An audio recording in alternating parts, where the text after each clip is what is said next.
स्वागत, अभिनंदन, आभार। आज हम बता रहे हैं कि नवरात्र के तीसरे दिन माँ चंद्रघंटा की पूजा की जाती है। माँ का यह रूप सुंदर, मोहक और अलौकिक है। माँ चंद्रघंटा की कृपा से अलौकिक वस्तुओं के दर्शन होते हैं। दिव्य सुगंध, इस तरह की छवि और सुगंध से जो है मन प्रसन्न रहता है। जो साधना करते हैं, साधकों के मन में अलग से एक स्फूर्ति रहती है, चंचलता रहती है और ध्वनियाँ कुछ सुनाई देने लगती हैं। माँ का यह स्वरूप परम शांतिदायक और कल्याणकारी है। घंटे के आकार का एक अर्धचंद्र इनके मस्तक पर है, इसीलिए इनका नाम चंद्रघंटा रखा गया है।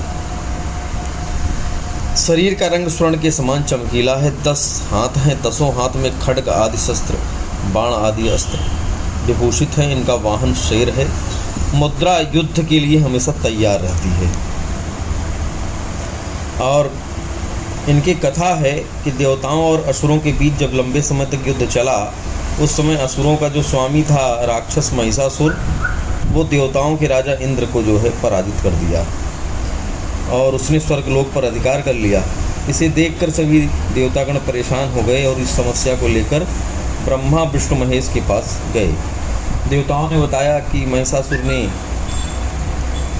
इंद्र, चंद्र, सूर्य आदि देवताओं के सभी अधिकार छीन लिए हैं और उन्हें बंद बना करके स्वर्गलोक का राजा स्वयं बन गया है। महिषासुर के अत्याचार के कारण अब देवता पृथ्वी पर विचरण कर रहे हैं। स्वयं स्वर्ग उनके लिए अब स्थान नहीं है।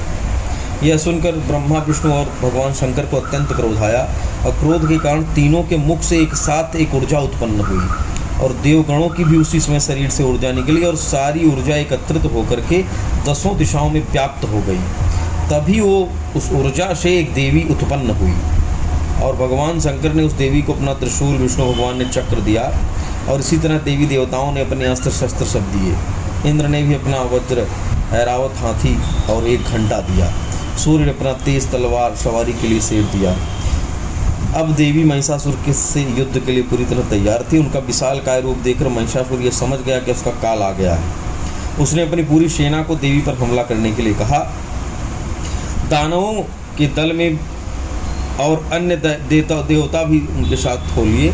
देवी ने एक झटके में ही सभी दानवों का संहार किया और महिषासुर तो मारा ही गया, उसके अलावा दानवों और राक्षसों का संपूर्ण संहार कर दिया। इस तरह माँ ने सभी देवताओं को अभयदान दिया और असुरों का नाश किया। नमस्तस्यै नमस्तस्यै नमस्तस्यै नमो नमः। या देवी सर्वभूतेषु माँ चंद्रघंटा रूपेण संस्था। इस तरह से माँ की कथा समाप्त होती है।